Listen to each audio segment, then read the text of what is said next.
Boy, do I love Tony Hawk games. They might be over the top, but the gameplay is so good that even my least favorite games in the series are amazing. One of the big selling points of the Tony Hawk Pro Skater series was the fact that you could play as your favorite professional skater. This idea still rings true in Tony Hawk's Underground, but this is the first game with a linear story mode where you're required to play as your own created character. Starting out at the bottom and then to eventually become a pro skater was a great idea, even though the story itself is kinda cheesy. It is a Tony Hawk game after all. I don't think many people play this game for the story.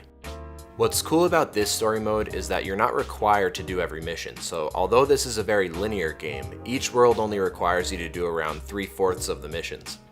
This obviously means that if there's an annoying mission that you don't want to do, you can just skip it. Implementing something like this helped me from getting bored from a specific level, and it helped keep the game moving, and this was really important because there were a lot of crappy missions.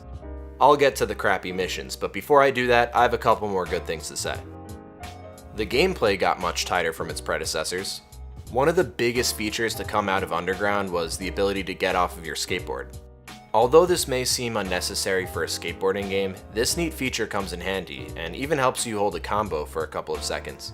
In older Tony Hawk games, if there was a flight of stairs, you would have to grind up a railing, and if you didn't have enough momentum, you would just slide back down, but now you can just get off of your board and climb up the stairs.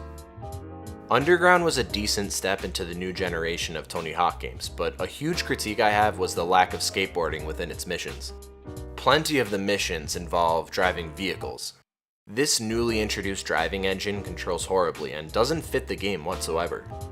No one wants to drive in a Tony Hawk game, and they constantly force driving missions in almost every world. There are also plenty of missions that involve your character off of his board, and that basically turns a great skateboarding game into the crappiest 3D platformer of all time. The controls are god-awful when you're off of your skateboard. This ain't Mario, this is Tony Hawk, so let's keep the missions centered around skateboarding, okay? The missions get pretty stale even when you're on your skateboard. Most of the missions involve collecting stuff, and that's fine because that's a huge part of the Tony Hawk series, but it left out some of the magic from the older Tony Hawk games, where you can explore and each mission seemed to be extremely different from the other. There was just no exploration factor in this game. I had no reason to explore any of these worlds, I just went from mission to mission and that was it. In older Tony Hawk games, you would have to collect things or complete missions in order to improve your attributes. In Underground, you complete mini-challenges that correlate with your attributes, like grind for 10 seconds in order to improve your grind attribute. This was a more organic way of player progression, and the Tony Hawk series has never looked back.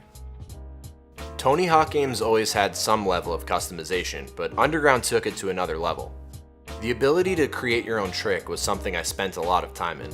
You can get pretty in-depth with this trick creator, and it makes your skater feel that much more authentic.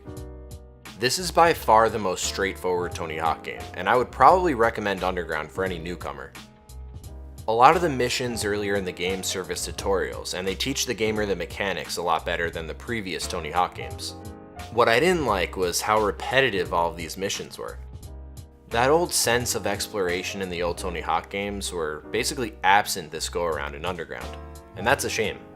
Still, it's a Tony Hawk game. From the wacky story to the amazing soundtrack, all solidified with addicting gameplay, you will be occupied. Thanks for watching, boys and girls. Let me know your favorite Tony Hawk game. Let me know your least favorite Tony Hawk game. Keep the discussion coming. Give me some questions. Give me some recommendations. Maybe more Tony Hawk games in the future. We'll see.